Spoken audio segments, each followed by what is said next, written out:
emecha otu a ndị mmadụ agaghị ama mgbe if ọ ga-eji na-adapụta fa n'ọnụ nwanne ihe na-asawa asịsa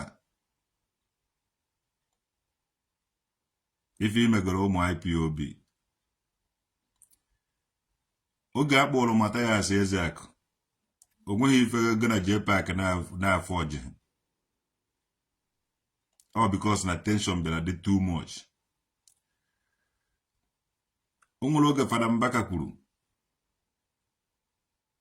na ọ naghị ekwuzi okwu na ọkpụrụ ga-elọta ọfụ ụmụ Igbo tii na nga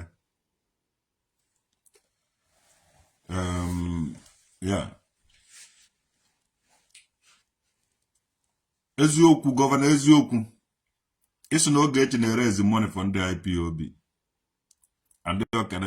and unu kwuru ya during the Mathias Eziokwu na onweghị onye mere gị task force over ndị Igbo. The Nigerian government enweghị ike ime anybody arrest over IPOB over Biafra because amụrụ anyị after the war on the mụrụ anyị nụrụ dị ọgụ and they assigned agreement no victor no vanquish with the 19 states that no nwere anything no one again na adịghị discuss here discuss nna ewu osu imi o that your video gbapụrụ gị afọ gona JPAC unu jee na akpọrọ ihe ahụ ihe nyere unu ego ihe ahụ ihe na-enye unu ego ịchọ ime ndị dibịa arrest so na ọ na-work with IPOB na ha na-agwọrọ ndị IPOB ọgwụ Ogechi eso na Ogechi na-ereziri ndị IPOB ego o nwere onye waanyị maka ihe IPOB indigenous people iwu a foreign person IPOB awụghị a bad name awụghị a crime and awụghị a name mmadụ ji agbara ọsọ from.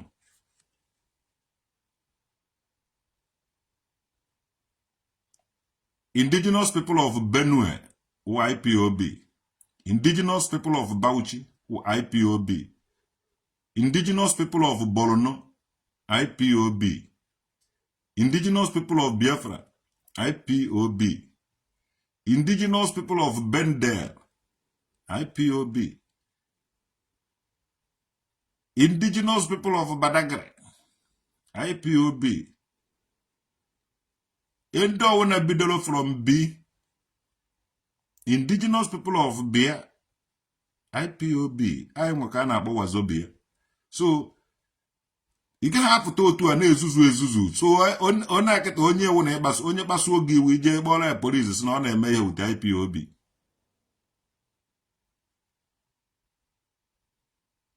Kedu ihe wa IPOB?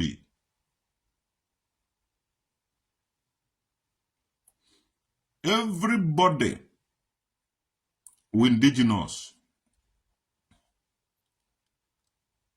Yeah. Everybody with indigenous people off.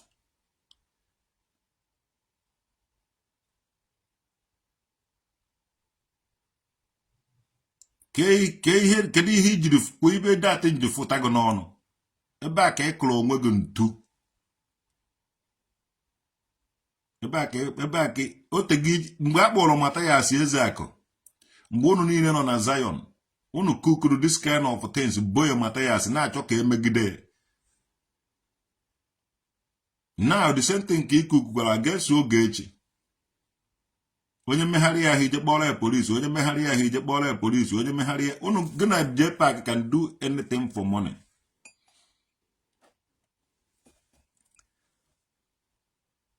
Gunwa na JPAC can do anything for money. I've got ije wa ije agbagharị na akụkụ ndị police eme ide agba DSS ebe kpọ police eme kpọ police amụrụ bụ more police. It's nonsense. Everybody with indigenous people. Both man do DSS. How indigenous people? and the police, how are indigenous people.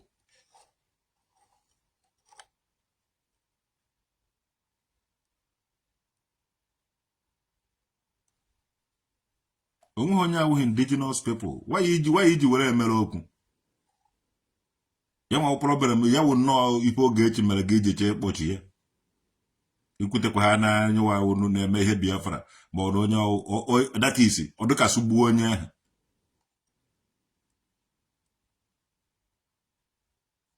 One no more or go Biafra. Nigeria knows about the history. And I have with you for 1960, 1970 was war in that place. Will take the life of millions of people. And the history remain. You can't wipe history away from people. I don't know memory money. People are violent, or you not violent to the people. What is the idea for them, or the idea for war for a job? Over 10 million children were at the place. If you don't know, now you know. I am a Melonia wanna travel everywhere. Orientation Nigeria question the whole people of Mohonye. And I may blame my DSS, my police, my lawyers, my judges, the leaders. Orientation and integration and the rehabilitation and the reconciliation and the reconstruction. On the politicians share the money, will betterment their place. Tear your people apart. People scatter all over the whole world without knowing why they're scattered. After the Kwashoko hunger, because Edukonya go well, Edukonya Bualoko, Bachoko, look at Tubantaya. Agro dogona. Kwashoko mele people I go glonyo na go kationyo wana. Many people murona go on starve many people to death. So you know that agro hakadogana hijina cho. A made deal with the police. I ain't with anybody. Eja but you can guy see and all with IPOB or this and that. IPOB were indigenous people.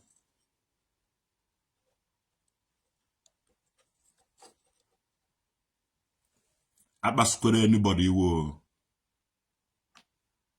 is evidence. Ogechi Okeke from the IPOB. So gonna go enemies of IPOB.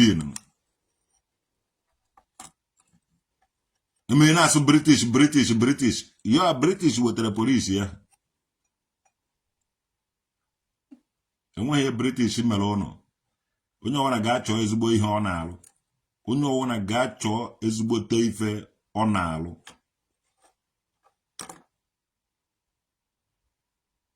They bond by allegation.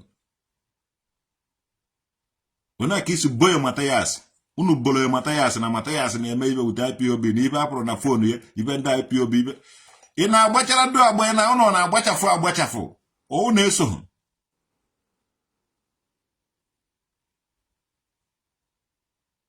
Then watch the video. Ko na ekwu ya na erezi ego for the IPOB. Ona ere gini IPOB onyo nna o ka agbawa ọsọ. Onye ga-agbara gị ọsọ. Afa mefuna, ike mefuna. My father no go Biafra, stand now me son of a Biafran soldier. I don't go even any motherfucker with ike me man my gallo when free. Onye nwere ike ime mume ya arrest. Itokwa get try ya. Na achọ bono no na boji na aja. Na ebe fota so na ekwu eziokwu mana asị ka na ibe na elewa asị.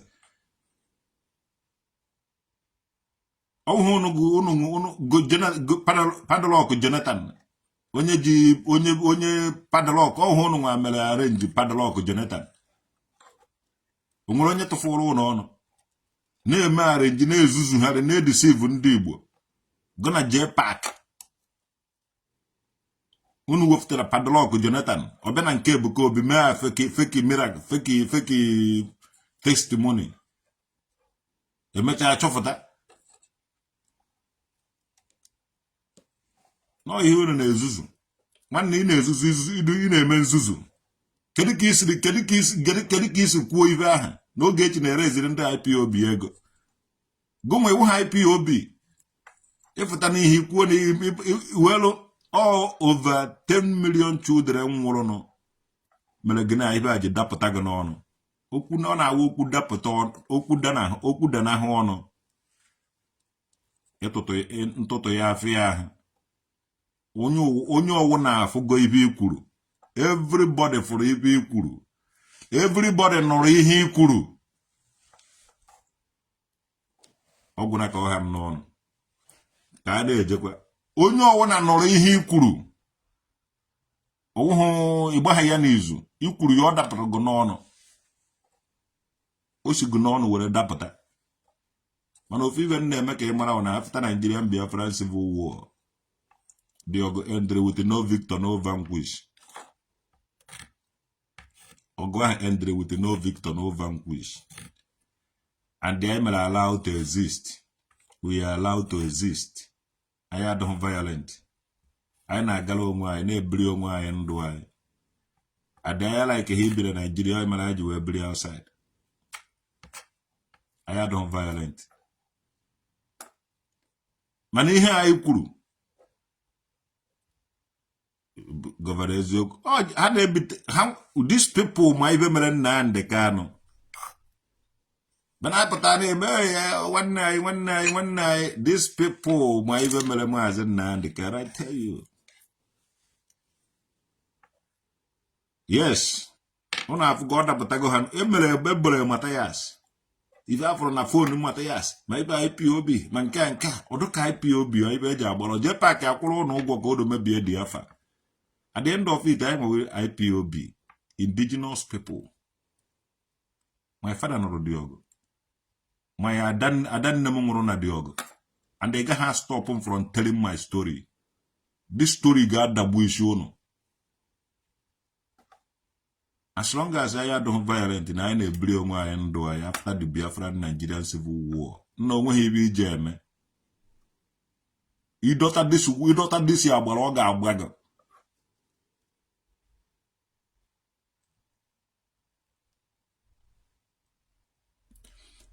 unu ejekwe na-akpa nwa agụ aka n'ọdụ ma ọdụ ndụ ma ọ nwụrụ anwụ.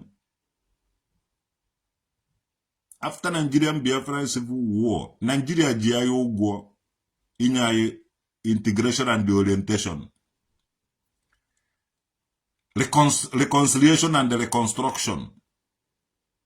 Onweghị nke family ma rehabilitation nọ n'ime ya, onweghị nke family. Onye ọwana were gbasa asị aka ụkpaka. Now, when I know different stories, now I know the history. You got stop somebody from history. Tonda abobuogu. You got stop somebody from making history, a personal story. Na ibe me tonda abobuogu, brag no brag na hu brag na nku brag na eke. Anabono choba kwago. Umuho nyiji anafu mu history. Ndo obodo anụrụ ọgụ niile anụrụ n'obodo edere the history. Pep na akụziri ya ụmụazị na school. Why our own must get onye ka ide deny history? Tonda gbogbu ego ebe ahụ. Onye megharị ahụ, tonda gbogbu ego. Gbaja asị ya gị isi nwaghị ife. Ije ị na-etinye na history mmadụ, personal history mmadụ. Ọkakwa mmadụ ife esighị n'ọnụ pụta. Ije gbabara onwe gị mbọ, subere onwe gị imi, zuzube ị na-ezuzu. Na after na anụ chọrọ ọgụ Biafra, go on ji agụ mebisi onye ọwụna. So I man at everybody na-achọ ife o jeri. We know the cause. Na onye ọwụna na-achọ ife ọ ga-eri, ife ga-aba ya afọ. Kama kwashi ọkọ ji agụmewu mmadụ. Kama agụ ji agụgbu mmadụ. Kama na-eri nnibe mmadụ. Ebe ọ na-afụrụ na-eri ebele fes.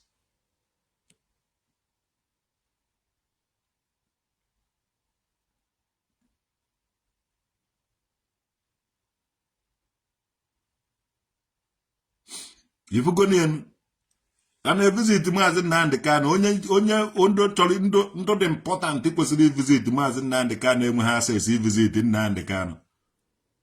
ọwụrụ ndị a na-akpagharị media na-atụ asị na-eme nonsense ka e nyere access ịma ha na these people na-alụ against ihe a. In the court case Jpac ji aba n'ime na video mana the main people enweghị ike ịba video.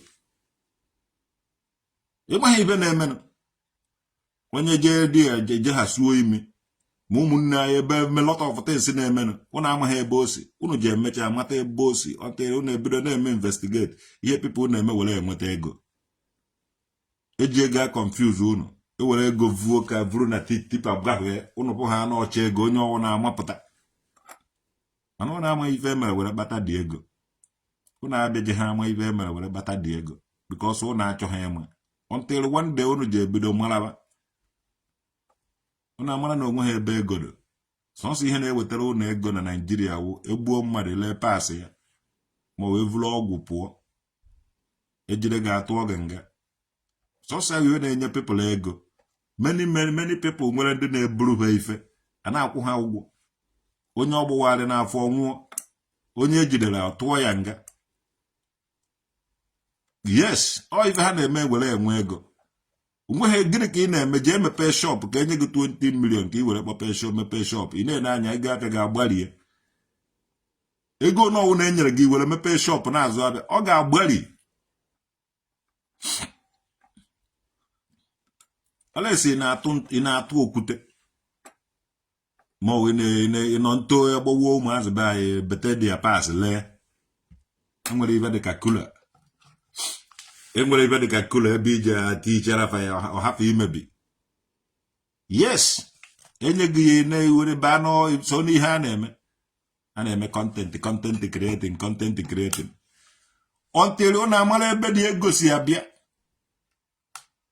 nwanne ọgbọ ga-adịgo tight na this January taa ogini January 4 ka this man no shara asịsa no ya nwado against ụmụnne anyị niile nọ n'ime nga ọ chọburu ime ya during the Matthias Eziokwu mana Simon ebe afụtara kwuo okwu ụjọba onye ọwụ na ahụ bayara izi ya dị Matthias Eziokwu onye ọwụ na-acha na Simon ebe anọzighị ya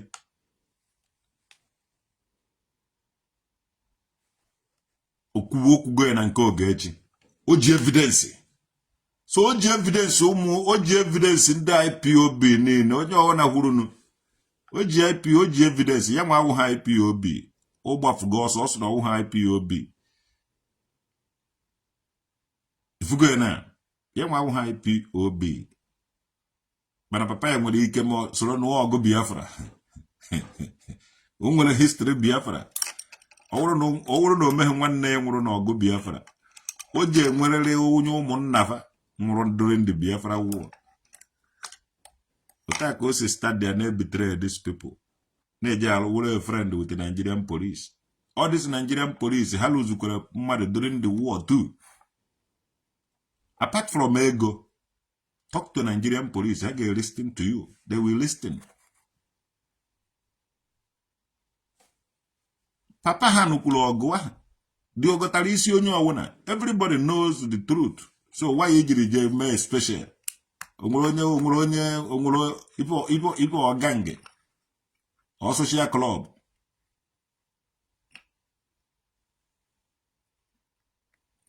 He had a civil war. I was civilians. So you get modern history. Because it is your destiny. Mother is in anywhere. All 3,000 years of history. After things fall apart. Oh,